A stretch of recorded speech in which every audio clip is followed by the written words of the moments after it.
Now live is Dr. Rimoin, a leading Ebola expert and director at the Center for Global Health Security at UCLA. Great to have you back on the BBC. First of all, those numbers, 3,200 now infected, the largest outbreak to date.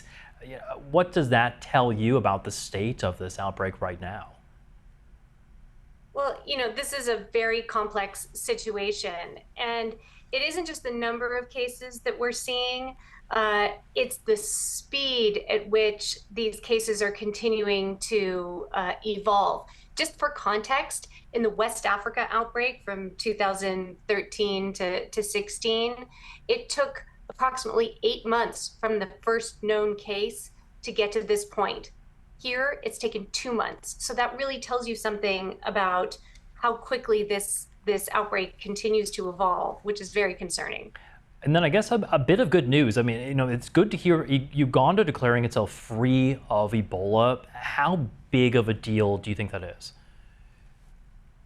The fact that there were cases in Uganda is very important, and the fact that they've now passed a certain time period between incubation periods that suggests that they don't have any more cases. That's great news. But this is a very dynamic situation. Right on the other side of the border, the cases are continuing to explode, and case detection is complicated. So I would say that this is good news that they've been able to keep this virus from spreading right now.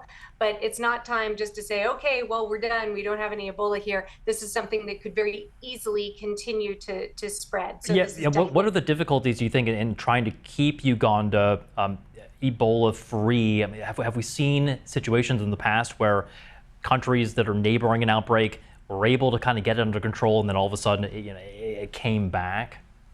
Sure, we saw this in the West Africa outbreak as well. Nigeria had a series of imported cases, but the thing is, and then was able to remain mostly Ebola free. There were importations, but the thing is this is right on a border that is extremely porous.